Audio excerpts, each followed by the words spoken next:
Good morning students. आज 6th class के geography के चैप्टर 6 को समझाते हैं, major landforms of the earth. तो पहले आप समझ लें बेटा, ये लैंडफॉर्म्स क्या है। लैंडफॉर्म्स यानी कि आपको मालूम है कि हमारी जो अर्थ है वो सभी जगह से एक सी नहीं है। कहीं उबड़ खबड़ रास्ते, कहीं माउंटेन्स हैं, कहीं प्लेन्स हैं, कहीं पठार है, ढक्कन जो प्लेट्यू है, कहीं रेगिस्तानी क्षेत्र है, और सब जगह वो एक जैसी नहीं है। ऐसा क्यों? क्योंकि हमारे अर्थ के अंदर जो है कुछ हलचल होती रहती है। हमारी अर्थ जो है वो एक सी नहीं रहती है, वो मूव कर रही है, धीरे धीरे स्लोली वो मूव करती रहती है हमारे अर्थ के इंटरनल पार्ट में। ठीक है, ये हमें महसूस नहीं होता, लेकिन वो सब हो रहा है अंदर। जो है जो प्रोसेस हो रही है, हमारी अर्थ जो है एक जो सरफेस है वो एक लावा के ऊपर है, क्योंकि जो इंटरनल जो पार्ट होता है अर्थ का, वो कोर, वो काफ़ी गर्म है, उसमें हीट है जो एक लावा की तरह है। कहीं कहीं वो लावा जब बाहर निकल जाता है, फूट पड़ता है, तो वो वोल्केनो का रूप ले लेता है। लेकिन जो उसके ऊपर जो खंड है, भूमि खंड है या अर्थ है, सरफेस, वो मूव करता रहता है, तैरता रहता है। हमें महसूस नहीं होता, लेकिन ये प्रोसेस जो है काफ़ी लंबी होती है, काफ़ी लंबा समय लग जाता है, लेकिन वो मूव करती रहती है। और यही इनके मूवमेंट के कारण है internal and external. Internal movement तो आपको मालूम है, जैसे मैंने बताया कि लावा है जो है मूव करता रहता है, तो उसके ऊपर जो जितने बड़े बड़े विशाल खंड, अर्थात जो पूरी अर्थ है, जितने बड़े बड़े भूखंड हैं, वो भी इसके साथ मूव करते रहते हैं। तो कभी कभार ऐसा हो जाता है कि कोई हिस्सा जो कई सालों में, लाखों करोड़ सालों में जो है एक दूसरे से मिल जाता है, उनसे अलग हो जाता है। आज हमारे पास जो 7 कॉन्टिनेंट्स जो हैं पूरी दुनिया में, वो कॉन्टिनेंट्स जो थे, जरूरी नहीं कि वो एक जिस पोजीशन में आज हैं, जिस कंडीशन में हैं, वो ऐसे ही रहे होंगे। कभी वो एक साथ जुड़े हुए होंगे, कभी उसका यूरोप और एशिया दूर रहे हों, लेकिन आज मिल गए हैं। कभी ऐसा हुआ हो साउथ अमेरिका और नॉर्थ अमेरिका दोनों एक साथ जुड़े हुए, लेकिन आज दोनों अलग हो गए हैं। तो ऐसी प्रोसेस वो होती है, लेकिन उसको उस कंडीशन को, उस सिचुएशन को आने में काफ़ी लंबा समय लगता है, लाखों करोड़ साल लगते हैं। तो ये तो मैंने इंटरनल की बताई आपको। इसके अलावा कुछ एक्सटर्नल प्रोसेस भी होती है जो हमें पृथ्वी की सतह के ऊपर, सरफेस पे होती है। जिसे एक्सटर्नल प्रोसेस कौन सी होती है, जिसमें एक होती है इरोजन और सॉइल इरोजन, और दूसरा होता है डिपोजिशन। इरोजन क्या है? हमारी अर्थ के जो है वो कभी कभार छोटे छोटे टुकड़े हो जाते हैं। ठीक है, चाहे वो हवा के द्वारा, एयर के द्वारा हो, या पानी के द्वारा हो, या क्या कहते हैं, ग्लेशियर जो होते हैं माउंटेन पे, उनके द्वारा वो कई छोटे छोटे कणों में टूट जाती है। और वो जो कण, छोटे छोटे कण बन जाते हैं, पार्टिकल्स बन जाते हैं। तो वो पार्टिकल्स जो है, जो मेजर एजेंट हैं, एयर, वाटर एंड आइस, इनके द्वारा एक स्थान से दूसरे स्थान पर जो है वियर अवे हो जाते हैं, यानी कि चले जाते हैं। एक स्थान से दूसरे स्थान पर उन्हें कैरी करके ले जाते हैं, ये एयर, वाटर एंड आइस। ठीक है, अब मान लीजिए आपने कभी हवा चलती देखी होगी, तो कभी धूल उड़ती हुई दिखती है, तो वो धूल के बहुत छोटे पार्टिकल होते हैं, और वो धूल जो है, मिट्टी जो है, वो कहीं से टूट करके उनके छोटे कण बन गए हैं। जब वो उड़ती है, तो उड़ने के बाद किसी और जगह जाके जब हवा शांत हो जाती है, तो वो धूल जो है गिर जाती है एक जगह। तो इसका मतलब वो कहीं और से उड़कर आई और किसी दूसरी जगह जो है वो डिपॉजिट हो गई।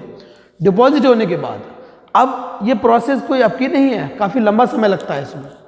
लाखों करोड़ों साल में जब ये सब प्रोसेस होते होंगे, वो उड़ती रहती होगी धूल, उड़ती रहती होगी, तो वो किसी एक जगह जाके जब डिपॉजिट हो जाती है, तो वो उस जगह को थोड़ा सा एलिवेट कर देती, उठा देती है। ठीक है, तो वो हिस्सा उठ जाता है, और जिस जगह से वो खाली होती है वो जगह खाली हो जाती है। ठीक है, तो एक हो गया इरोजन, यानी इरोजन जहाँ से वो जगह जो पार्टिकल उड़ करके गए हैं, या जिस जगह वो जमा हुए हैं, उन्हें डिपॉजिट कहते हैं, डिपोजिशन। और ये हवा के द्वारा नहीं, पानी के द्वारा भी होता है। वाटर, बाढ़ आई, बहुत सी नदियों के द्वारा कहीं से पत्थर, स्टोन, मिट्टी के कण जो है वो बह करके जाते हैं, बाढ़ आती है। जब बाढ़ शांत हो जाती है, तो वो मिट्टी जो है वहीं जा करके इकट्ठा हो जाती है, तो वो डिपोजिशन होता है। और आइस भी जब चलती है, ऊपर से बड़े बड़े ग्लेशियर जब बहते हैं, तो वो अपने साथ बड़े बड़े शिलाखंडों को तोड़ देते हैं। ठीक है, वो बारीक कणों में टूट जाते हैं, और कहीं एक जगह जा करके जो है वो नीचे बैठ जाते हैं। तो ये प्रोसेस होती है।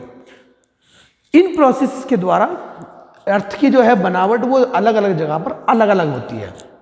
तो हम उन्हीं मेजर जो लैंड फॉर्म्स है, लैंड फॉर्म्स यानी भूमि की बनावटों के बारे में बात कर रहे हैं कि कहीं कहीं की जो बनावट है अर्थ की वो कैसी कैसी है। ठीक है, वो किस तरह की है, माउंटेन है, प्लेट्यू है और प्लेन्स है। तो वो सब जगह जो होती है इसकी वजह से होती है, इंटरनल प्रोसेस की वजह से और एक्सटर्नल प्रोसेस की वजह से। तो जो बनावट है अर्थ की सब जगह एक सी नहीं है। वजह मैंने बता दिया आपको किस तरह बनती है, कहीं माउंटेन हो जाते हैं, कहीं प्लेन और कहीं जो है प्लेट्यू हो जाती है। लेकिन माउंटेन जो है वो एक्सटर्नल प्रोसेस की वजह से नहीं, इंटरनल प्रोसेस की वजह से भी होते हैं, वो मैं आपको बताऊंगा किस प्रकार से। ठीक है, तो माउंटेन किसे कहते हैं, पहले ये पॉइंट देख ले कि माउंटेन क्या है। माउंटेन क्या है, a mountain is any natural elevation have a small summit and broad base. तो माउंटेन क्या है, माउंटेन अपने आसपास के जो सराउंडिंग है, जो वातावरण है, उस सरफेस से उठा हुआ हिस्सा जो होता है माउंटेन होता है। ठीक है, अपना प्राकृतिक जो परिवेश है, जो पर्यावरण है, वातावरण उसके आसपास का सराउंडिंग है, उस हिस्से से उठा हुआ हिस्सा जो है माउंटेन कहलाता है। और उसकी जो ऊपरी हिस्सा होता है, जिसे इसकी एक स्मॉल समिट होती है, समिट मीन्स माउंटेन कुछ इस तरह से बने होते हैं। तो ऊपर की हिस्से जो नुकीली होती है और समिट जो है छोटी, वो छोटी होती है, और जो निचला हिस्सा है, जो निचला हिस्सा होता है वो ब्रॉड होता है, यानी आधार जो होता है वो बड़ा होता है। यानी कि इस तरह से माउंटेन बना होता है। ऊपर जो स्मॉल चोटी है वो छोटी समिट, स्मॉल समिट, और नीचे का हिस्सा जो हिस्सा है वो ब्रॉड होता है, चौड़ा होता है। ठीक है, ये माउंटेन की पहचान है। दूसरा, माउंटेन्स पे जो है क्लाइमेट बहुत हार्श होती है, वहाँ पर आदमी जो है, पब्लिक जो है, लोग रह नहीं सकते, क्योंकि वहाँ के जो वातावरण है वो इतना अनुकूल नहीं है कि जहाँ पर लोग रह सके, प्राणी रह सके। ठीक है, वहाँ पर क्योंकि ठंड ज़्यादा होती है, सर्दी होती है, इसलिए वहाँ पे जो रिवर्स होती हैं, रिवर्स जो है वो जम जाती हैं, जहाँ बह रही है बहती हुई वो जम जाती है, और जम जाने के बाद क्या बन जाती हैं, ग्लेशियर्स बन जाती हैं। ठीक है, जैसे मैंने बताया कि वहाँ क्लाइमेट बहुत हार्श होती है, वहाँ पर लोग जो है नहीं रह पाते हैं। और इन माउंटेन्स में जो कहीं एक लंबी लाइन होती है, लंबी लाइन मीन्स एक साथ कई माउंटेन्स एक साथ होते हैं, छोटी छोटी पहाड़ियाँ बहुत सारी एक साथ होती हैं, तो उन सबको माउंटेन रेंजेस कहा जाता है। माउंटेन रेंजेस यानी पर्वत श्रृंखलाएं। एक ही लाइन में कई माउंटेन्स जो होते हैं उन्हें माउंटेन रेंजेस कहा जाता है। कुछ ऐसी फेमस माउंटेन रेंजेस के बारे में बता रहा हूँ। हमारे इंडिया में जो है हिमालयाज माउंटेन रेंजेस, यानी कि हिमालय जो है किसी एक पहाड़ का नाम नहीं है, किसी एक माउंटेन का नाम नहीं है। हिमालय जो है कई पहाड़ों की श्रृंखलाएं हैं, लाइन में एक साथ कई जो पहाड़ पर्वत श्रृंखलाएं होती हैं, पर्वत होते हैं, माउंटेन होते हैं, उन्हें हिमालय कहा गया है। ठीक है, माउंटेन रेंजेस कहा गया, हिमालयन माउंटेन रेंजेस। और दूसरा है साउथ अमेरिका में आल्प्स, ये भी माउंटेन रेंजेस है। ठीक है, अब माउंटेन जो है वो एक तरह के नहीं होते, कई प्रकार के होते हैं। माउंटेन जो बने हैं उनके बनने में क्या कारण रहे, क्या रीजन रहे हैं, और कई प्रकार के होते हैं। पहला आता है फोल्ड माउंटेन। फोल्ड माउंटेन क्या है, जैसे मैंने बताया कि हमारी अर्थ जो है वो स्लोली मूविंग कर रही है। ठीक है, अब सीधी बात है, कोई जो भूखंड है अगर वो मूव कर रहे हैं तो वो कहीं जो है आकर के आपस में टकराए होंगे। अब की नहीं, पहले लाख करोड़ साल पहले ऐसा हुआ होगा, जब वो परिवर्तन चल रहा था तो वो मूव करते करते आपस में मिले होंगे, और मिलने से इस तरह टकरा के उनके जो है माउंटेन बन गया। समझ रहे हैं आप, इस तरह से वो मूव करते हुए आए होंगे और उनसे जो है माउंटेन बन गया। टकराकर दो शिलाखंड जो खंड हैं, भूखंड, वो मिले आपस में और टकरा करके आपस में इस तरह जुड़ गए। ठीक, समझे बेटा, मैं आपको करके दिखा रहा हूँ। ये इस तरह से मिले और वो एक माउंटेन का रूप, ठीक, माउंटेन रूप। तो ये जो इस तरह के माउंटेन जो बने हैं उन्हें फोल्ड माउंटेन कहा गया है। ठीक है, आपस में वो मिलने से जो है क्या बन गया, फोल्ड माउंटेन कहलाए। एपलांचियंस नॉर्थ अमेरिका में, रसिया में यूराल, ये फोल्ड माउंटेन्स के एग्जाम्पल्स हैं। ठीक है, उसके बाद आता है ब्लॉक माउंटेन। ब्लॉक माउंटेन क्या है, अब जैसे कि मैं बता रहा हूँ कि रीजन जो हमारे लैंड फॉर्म्स के बनने के वो इंटरनल और एक्सटर्नल है। इंटरनल प्रोसेस की वजह से क्या होता है, कभी कभार कोई माउंटेन है बने हुए हैं, काफ़ी बड़ा माउंटेन है, तो उसके बीच का हिस्सा जो खिसक जाता है, ठीक है, बीच का हिस्सा जब खिसक जाता है तो कुछ हिस्सा नीचे होगा और कुछ हिस्सा ऊपर, तो कुछ इस तरह से हो गए, ठीक है, कुछ इस तरह से जो है वो माउंटेन हो गए। बीच का हिस्सा थोड़ा खिसक गया उस इंटरनल मूवमेंट की वजह से, एक हिस्सा ऊपर हो गया, एक हिस्सा नीचे हो गया, एक हिस्सा उठा हुआ और एक हिस्सा बैठा हुआ। तो उठा हुआ हिस्सा जो उसे कहते हैं होस्ट, और नीचे वाला हिस्सा जो होता है उसे कहते हैं ग्रेबन। तो ये ब्लॉक माउंटेन के एग्जाम्पल है, ठीक है। ब्लॉक माउंटेन कैसे है, एक हिस्सा इस तरह और एक हिस्सा इस तरह से। ये आप पिक्चर देखेंगे बुक में तो आपको देखने को मिलेगा किस तरह से ब्लॉक माउंटेन बने। तो वो उसकी वजह भी जो है, उसका रीज़न भी यही है कि वो आपस में जो है, सॉरी, बीच का हिस्सा जो है वो खिसक जाता है, धंस जाता है, तो वो जो है ब्लॉक माउंटेन कहलाता है। किस तरह से, जब वो डिस्प्लेस हो जाता है वर्टिकली हो जाता है, यानी नीचे एक हिस्सा है तो एक हिस्सा नीचे, एक हिस्सा उठ गया और एक हिस्सा नीचे हो गया, तो इस तरह के माउंटेन को ब्लॉक माउंटेन कहा जाता है। ब्लॉक माउंटेन के एग्जाम्पल है राइन वैली और वॉस्टेज माउंटेन, ठीक है। उसके बाद आता है वॉल्केनिक माउंटेन, वो माउंटेन जो वॉल्केनो की वजह से बने हैं, ठीक है। अब जैसे मैंने बताया कि नीचे जो है अंदर अर्थ के अंदर जो लावा जो है वो बह रहा है, हिल रहा है, मूव कर रहा है।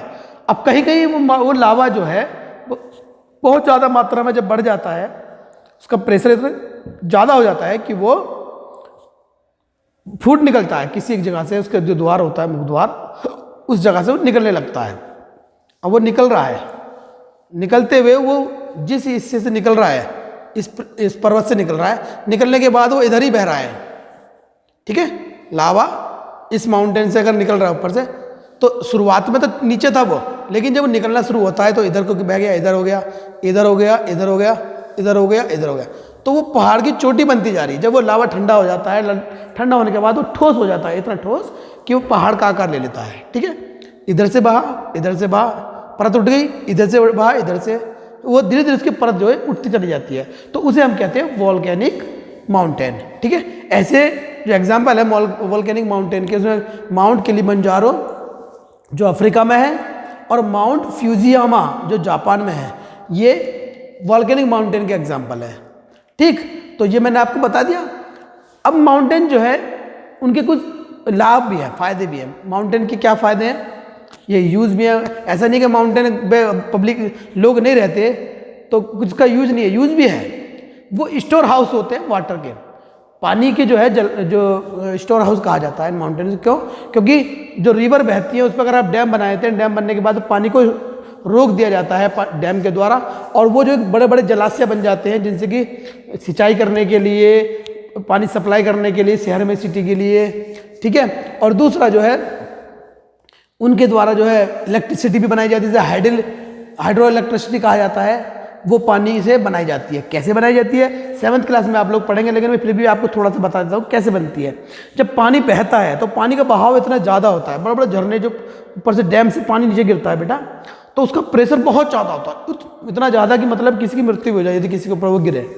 तो वो पानी जो बड़ी बड़ी टरबाइन होती है, उन टरबाइन पे जब पानी गिरता है तो उससे जो है इलेक्ट्रिसिटी जो है जनरेट होती है। प्रोसेस तो बहुत बड़ा किस तरह जनरेट होती है, लेकिन एक मुख्य जो रीज़न है वो यही है कि पानी जब ऊपर उस टरबाइन पर गिरता है तो टरबाइन जो है वो घूमने लगती है और घूमने से इलेक्ट्रिसिटी बनती है। अब आपको सर जी ऐसे कैसे बन जाएगी, आपने शादी ब्याह में जो पुराने कभी जनरेटर देखे होंगे तो उन जनरेटर में जो है वो हत्ती से उसको घुमाते हैं। आप देखते हैं कि जनरेटर जो है वो बिजली कैसे सप्लाई करता है, उसको जो उसका व्हील है बड़ा सा, उसको घुमाया जाता है हत्ती से, उसके घूमने से ही जनरेटर में जो बिजली प्रोड्यूस होती है या डायरेक्ट एकदम बिजली बटन दबाए हो जाती है, यानी वो पहिया घूमता है उसका, उसके बाद ही इलेक्ट्रिसिटी जनरेट होती है। ठीक वैसे टरबाइन पे काम करती है, जब पानी ऊपर से गिरता है तो इलेक्ट्रिसिटी बनती है। ये अगले चैप्टर में कभी 7th क्लास में कभी आएंगे, 8th क्लास में आप लोग तो जानेंगे, फिलहाल मैं छोटा सा आपको बता दिया। तो ये माउंटेन जो है क्योंकि रिवर वहाँ से निकलती है तो रिवर जो है डैम बना करके वो पानी के यूज़ के लिए भी जो है इस्तेमाल किए जाते हैं। इसके अलावा फ्लोरा एंड फोना यानी जंतु जगत और वनस्पति जगत भी बहुत ज़्यादा, यानी जीव जंतु और जो है वनस्पति जो है वहाँ पर पहाड़ों पर बहुत पाई जाती है।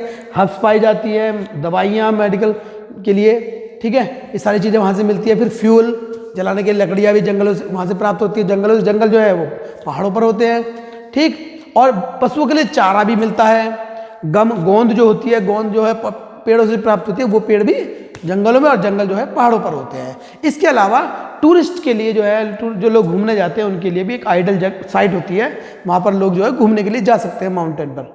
ठीक है, तो माउंटेन के ये यूजेस बताए मैंने। इसके अलावा स्पोर्ट्स में अगर खेलने की बात, स्पोर्ट्स की बात की जाए तो paragliding, hang gliding, river rafting और स्कीइंग, ये सारे जो स्पोर्ट्स हैं वो माउंटेन रेंजेस में ही किए जाते हैं। माउंटेन जो एरिया होता है वहाँ पर ये खेले जाते हैं सर तमाम जो स्पोर्ट्स है। पैराग्लाइडिंग वगैरह आप लोग जानते हैं, हैंग ग्लाइडिंग जो लटकते हैं पहाड़ों पर, और पैराग्लाइडिंग जो है पैराशूट टाइप का होता है, उसमें जो है पैराग्लाइडिंग करते हैं। रिवर राफ्टिंग है, जो नदी की धार होती है जो काफ़ी तेज, उस पर बोटिंग करना, ये रिवर राफ्टिंग कहलाता है। ठीक है, और स्कीइंग आप लोग जानते हैं, स्कीइंग क्या है कि जो स्नो साइट है जहाँ पर बर्फ़ ज़्यादा होती है जिन क्षेत्रों में, वहाँ पर लोग एक दो हाथों में स्टिक रहते हैं और उससे वो स्की करते हैं। ठीक, तो ये स्पोर्ट्स के लिए भी काफ़ी जो है अनुकूल जगह होती है। अब बात करते हैं प्लेट। प्लेट क्या है? प्लेट जो है पहाड़ की तरह ही ऊंचे उठे हुए होते हैं, यानी कि पठार पहाड़ों की तरह उठे होते हैं, लेकिन वो नुकीले नहीं होते, उनकी समिट जो है वो छोटी नहीं होती, बल्कि वो फ्लैट होते हैं जैसे कि हमारे टेबल, लेकिन उठे हुए तो पहाड़ों की तरह ही होते हैं। जो हिस्सा अपने सराउंडिंग से ऊंचा उठा होता है उसे पहाड़ कहा जाता है, लेकिन यहाँ पर ये हिस्सा उठा हुआ तो है, लेकिन ऊपर से वो बिल्कुल फ्लैट है, वो नुकीला नहीं है जैसे कि माउंटेन थे, इसलिए इन्हें जो है माउंटेन नहीं कहा गया, इनको पठार कहा जाता है। ठीक है, यानी प्लेट कहा जाता है। ये टेबल लैंड की तरह इनको बोला गया, टेबल लैंड जैसे होता है टेबल की तरह, टेबल जमीन से उठी हुई होती है लेकिन ऊपर से बिल्कुल फ्लैट, तो ये पठार कहलाते हैं, प्लेट जो कहलाते हैं। ठीक, भारत में जो है दक्कन का पठार बहुत मशहूर है। हमारे जो इतिहास अगर आप पढ़ेंगे तो वहाँ पर जितने ज़्यादातर राजा महाराज जो रहे हैं, उन्होंने ज़्यादातर जो है पठारी क्षेत्र में, दक्कन के पठारी क्षेत्र को कब्जा करने की कोशिश की थी, क्योंकि पठारी क्षेत्र जो है मिनरल से भरपूर होते हैं, उनमें मिनरल्स बहुत होते हैं। ठीक है, और कीनिया, तंजानिया, युगांडा, ये जो साउथ अफ्रीका में है कंट्री, ये जो है यहाँ पर बहुत पठार है, प्लेटो है। ऑस्ट्रेलिया में भी है, और ये मैंने जैसे बताया कि मिनरल इनमें बहुत ज़्यादा होता है। मिनरल कौन सा? साउथ अफ्रीका जो है जो फेमस है गोल्ड और डायमंड के लिए, तो साउथ अफ्रीका में जो सोना और हीरा जो मिलता है वो इन्हीं पठारों से मिलता है, ये मशहूर है। सबसे ज़्यादा सोना जो मिलता है वो अफ्रीका में पाया जाता है। ठीक है, भारत में छोटा नागपुर जो है वो काफ़ी पठारी क्षेत्र है, और वहाँ पर जो मिनरल्स भी बहुत ज़्यादा हैं, जिनमें आयरन, कोल और मैग्नीज जो है मिनरल पाए जाते हैं, जो छोटा नागपुर के पठारों में पाए जाते हैं। इसके अलावा ये जो पठारी क्षेत्र है, इनमें झरने बहुत खूबसूरत जो है, वहाँ की जो मतलब एरिया को बड़ा खूबसूरत बनाए थे झरने जिनमें कि हुंदरू फॉल झरना है जो छोटा नागपुर में है। सुबर्णरेखा जो रिवर है, उस सुबर्णरेखा रिवर के में जो है छोटा नागपुर में पड़ती है, उनमें ये हुंदरू जो है झरना पाए जाते हैं, फॉल्स। और इसके अलावा जॉग फॉल्स जो कर्नाटक में है, ये इन पठारी क्षेत्रों में ही आते हैं। ठीक, इसके अलावा प्लेन्स क्या है? यानी मैदानी क्षेत्र। मैदानी क्षेत्र जो बनते हैं, फॉर्म के होते हैं, वो नदियों के द्वारा होते हैं, यानी रिवर्स के द्वारा जो ये मैदान जो है बनते हैं। प्लेन्स नदियाँ और उनकी जो सहायक नदियाँ होती हैं उनके द्वारा ये मैदानों का निर्माण हुआ है। कैसे हुआ है सर? नदियाँ किसी मैदानों कैसे बना सकती है? देखिए, अब नहीं, अब से पहले लाखों करोड़ों साल पहले जब पृथ्वी की जो संरचना बन रही होगी तो पानी चारों तरफ था। नदियों जब ऊपर से पहाड़ों से बहनी शुरू हुई तो उन्हें जो सही जगह मिली, ढलान से वो नीचे उतरी, ढलान से बह रही थी, बहने के बाद जब नीचे हिस्सा आता है वो मैदानी क्षेत्र आता है। मैदानी क्षेत्र जो है वहाँ से पानी बिल्कुल स्लो हो जाता है, ठीक है ना, क्योंकि ढलान से तो बहुत तेज़ी से आता है, लेकिन मैदानी क्षेत्रों में आकर के वो बिल्कुल एकदम स्लो हो जाता है, एकदम धीरे धीरे नदियाँ बहती हैं। तो वो अपने साथ जो पहाड़ों से पत्थर और जो दूसरे चीज़ें बहा करके लाती है, रेत बहा करके लाती है, सिल्ट, वो ला करके मैदानी क्षेत्रों में जमा कर दी, जिससे मैदानी क्षेत्रों का निर्माण होता है। फिर वो नदियाँ छोटी भी नहीं होती, काफ़ी बड़े एरिया में होती है। यदि आप बाढ़ का एग्जाम्पल लेने लगे तो बाढ़ जो है जब आती है तो आसपास के सभी इलाकों को जो है वो डुबो देती है। अब वो बाढ़ जब खत्म हो जाएगी तो उसी एरिया में काफ़ी ज़्यादा मिट्टी जो है या जो भी कुछ अपने साथ बहा कर लाती है वो वहीं एक जगह इकट्ठा हो जाएगा। ठीक है, बात मानते हैं? तो वैसे उस समय जब नदियाँ बही होंगी तो नदियाँ इतनी छोटी नहीं थी जितनी अब संकुचित हो चुकी है। पहले काफ़ी बड़ी बड़ी नदियाँ होती थी, अब वो नदियाँ बह करके नीचे के एरिया में आती होंगी तो वो नीचे जब बैठ जाता है सारा, उनके साथ जो मलबल आते हैं बहा करके, स्टोन, सैंड और सिल्ट, तो वो उस एरिया को जो है मैदानी क्षेत्र बना देती है। अब ये मैदानी क्षेत्र क्यों? मैदानी क्षेत्र जो है काफ़ी अच्छी जगह होती है, मतलब लोगों के रहने के लिए काफ़ी सुटेबल होती है, क्योंकि यहाँ पर जो है ये वेरी फर्टाइल हो जाते हैं, उपजाऊ क्षेत्र माने जाते हैं, और यहाँ पर आप ट्रांसपोर्ट भी आसानी से कंस्ट्रक्ट कर सकते हैं, रोड बनते हैं, सड़कें बनाई जाती हैं, रेलवे लाइन भी बिछा सकते हैं, लेकिन पहाड़ी क्षेत्रों पर नहीं बिछा सकते, ठीक है। और ये थिकली पॉपुलेटेड भी होते हैं, क्योंकि मैदानी क्षेत्रों में लोग पहाड़ी क्षेत्रों के मुकाबले ज़्यादा रहा करते हैं, ठीक है। आप लोग जानते हैं कि क्योंकि वहाँ की जो क्लाइमेट है काफ़ी हार्श होती है, इसलिए लोग जो है मैदानी क्षेत्रों में ज़्यादा रहते हैं, वो हाईली थिकली पॉपुलेटेड होते हैं, ठीक है। एशिया में जो है गंगा ब्रह्मपुत्र जो क्षेत्र है भारत का, वो इन नदियों के द्वारा मैदानी क्षेत्र है, और यहाँ पर लोग बहुत ज़्यादा पब्लिक जनता लोग रहते हैं, हाईली पॉपुलेटेड है। चाइना में यांगजी जो नदी है उसके द्वारा जो है वो मैदानी क्षेत्र बने हैं। इसके अलावा जो मैदानी क्षेत्र है वो रहने के लिए काफ़ी उपयुक्त होते हैं, खेती करने के लिए उपयुक्त होते हैं, ठीक है। मैदानी क्षेत्रों में सारे काम जो है आप लोग कर सकते हैं, मकान बना सकते हैं, फसल उगा सकते हैं, बिल्डिंग्स बनती हैं, तमाम जो लोग जो है मैदानी क्षेत्रों में रहते हैं, ये आप अच्छी प्रकार से जानते हैं, क्योंकि पहाड़ी क्षेत्रों के मुकाबले जो है मैदानी क्षेत्रों में जो लोग ज़्यादा रहते हैं, ठीक है। अब आता है last point, land forms and the people. ये जितने भी भूखंड हैं ये और लोगों का रहन सहन, लोगों का रहन सहन कहाँ होगा, ये मैं आपको बता ही दिया कि पहाड़ी क्षेत्रों के मुकाबले मैदानी क्षेत्रों में लोग ज़्यादा रहना पसंद करते हैं, ठीक है। चूँकि ये सब चीज़ें मैंने आपको बता दी, माउंटेन, प्लेट्यू, प्लेन्स, मगर कुछ ऐसी चीज़ भी है जो इन सबको झेलनी पड़ती है, वो होती है प्राकृतिक कैलेमिटीज़, यानी कि प्राकृतिक आपदाएँ, जैसे कि अर्थक्वेक, वॉल्केनो, तूफान, स्टॉर्म्स और फ्लड। ये ऐसी प्राकृतिक आपदाएं हैं जिनसे जो है आप कहीं भी रहे, चाहे मैदानी क्षेत्रों में रहो, पहाड़ी क्षेत्रों में रहे, जब ये चीज़ें आती हैं तो भारी जान माल का नुकसान होता है, लाखों करोड़ों लोग मारे जाते हैं, हज़ारों लोग मारे जाते हैं, घर मकान भी अस्त व्यस्त हो जाते हैं, लोग अपने घरों से बेघर हो जाते हैं। तो वो प्राकृतिक जो है आपदाएं, ये इन सबसे जो है लोगों का रहन सहन, जीवन जो है वो प्रभावित भी होता है, ठीक है। दूसरा मैंने बता दिया कि आपको जैसे क्लाइमेट होगी लोग उसी के हिसाब से वहाँ रहते हैं, रेगिस्तानी क्षेत्रों में भी कम रहते हैं, पहाड़ी क्षेत्रों में भी कम रहते हैं, तो मैदानी क्षेत्रों में लोग ज़्यादा रहते हैं, जहाँ उन्हें सारी सुविधाएं जो है आसानी से मिल जाती हैं, ठीक है। और ये भी आप अच्छी प्रकार से जानते हैं कि ये लैंड फॉर्म्स जो है आप किस प्रकार इस्तेमाल करते हैं। क्या हो रहा है कि आजकल जो लोग हैं वो इन जो प्राकृतिक जो गिफ्ट है, जो उपहार है, जो हमें सब कुछ प्रकृति से मिल रहा है, उसका जो इस्तेमाल है हम बड़ी ही लापरवाही से कर रहे हैं। जितनी उपजाऊ जगह है उन जगहों पर जो लोग अपने अपने मकान बना रहे हैं, घर बना रहे हैं। इसके अलावा जो है गार्बेजेस है, कूड़ा करकट है, वो नदियों में बह रहे हैं, जिससे नदियाँ गंदी हो रही, प्रदूषित हो रही हैं, पानी जो है लोगों को पीने के लिए उपयुक्त नहीं है। बहुत सारी चीज़ें ऐसी हैं, जैसे फैक्ट्री कारखाने आप लगा रहे हैं तो जो वातावरण है वो दूषित होता जा रहा है। यानी हम जो प्रकृति ने हमें दिया है उस प्रकृति के उपहार को हम जो है सही तरीके से, सही मैनर में इस्तेमाल नहीं कर रहे हैं। क्या करना चाहिए, इन चीज़ों को हमें अवॉइड करना चाहिए। जो गिफ्ट है नेचर का उसको केयरलेस तरीके से जो हमें इस्तेमाल नहीं करना चाहिए। कहीं ऐसा न हो कि हमारी आने वाली जो पीढ़ी है उसका भविष्य हम लोग जो है हमें पर डिपेंड है, हम उनके लिए कुछ ना छोड़ पाए। जब आने वाली पीढ़ी होगी, जनरेशन होगी, तो वो उनके रहने के लिए जगह उपयुक्त रहेगी न रहेगी, ये हमारे ऊपर इसकी जिम्मेदारी है। तो ये चैप्टर जो है आपका समाप्त होता है बेटा। नेक्स्ट चैप्टर में आप जो है नेक्स्ट वीडियो में मिलेंगे। Thank you.